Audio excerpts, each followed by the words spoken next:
ഒരമ്മ, അമ്മയുടെ മകൻ ആക്സിഡൻറ്റിൽ മരിച്ചുപോയി. അമ്മയ്ക്ക് വേണമെങ്കിൽ വാതിലടച്ച് ദുഃഖിച്ചിരിക്കാം. ഞാൻ ഈ അമ്മയെ കാണുമ്പോഴൊക്കെ കരഞ്ഞില്ലാതാവുന്നൊരു സ്ത്രീയല്ല ഞാൻ കാണുന്നത്, മറിച്ച് കരച്ചിൽ മാറ്റിക്കൊടുക്കുവാൻ വേണ്ടി ഓടി നടക്കുന്നൊരമ്മയാണ്. അവർ പറയുന്നു, എൻ്റെ കുഞ്ഞ് മരിച്ചു. അപ്പോൾ ദൈവം എന്നോട് പറയുന്ന സന്ദേശം എന്താണ്? എൻ്റെ കുഞ്ഞിനെക്കുറിച്ച് ഓർത്തോർത്ത് കണ്ണീർ പൊഴിക്കാനല്ല ദൈവം പറയുന്നത്. എൻ്റെ കുഞ്ഞിനെ മറ്റുള്ളവരെ കണ്ടെത്തുക, അവരെ സഹായിക്കുക. അവർ നല്ല അധ്യാപികയായിരുന്നു. ഒരുപാട് പിള്ളേർക്ക് ഫ്രീ ആയി ട്യൂഷൻ എടുത്ത് അവർ പഠിപ്പിക്കുന്നു, മകനെ പഠിപ്പിക്കുന്നതിന് തുല്യമായിട്ട്.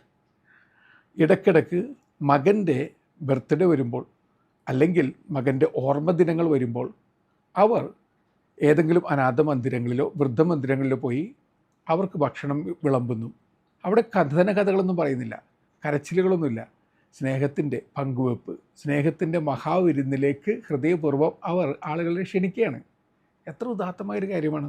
മാത്രമല്ല, അവർ എല്ലായിടത്തും നടന്ന് ഈ ചെറു കിളികളെ പോലും ഊട്ടുന്ന കാഴ്ച ഞാൻ കണ്ടിട്ടുണ്ട്.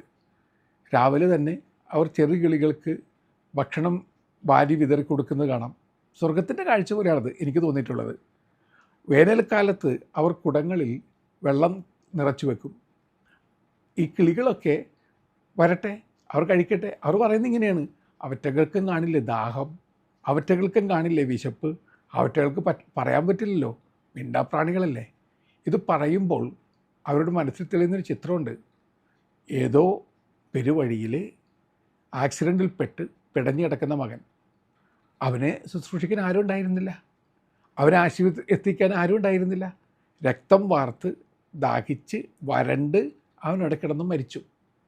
വേണമെന്നുണ്ടെങ്കിൽ that can be made A bitter memory, but now she is making it A better memory. അതെങ്ങനെ സാധിക്കും നിങ്ങൾ എന്നോട് ചോദിച്ചു കഴിഞ്ഞാൽ, ബിറ്ററായതിനെ ബെറ്ററായൊരു അവസ്ഥ സൃഷ്ടിക്കാൻ വേണ്ടി നമുക്ക് മാറ്റിമറിക്കാം. അവരെങ്ങനെയാണ് ചെയ്തുകൊണ്ടിരിക്കുന്നത്.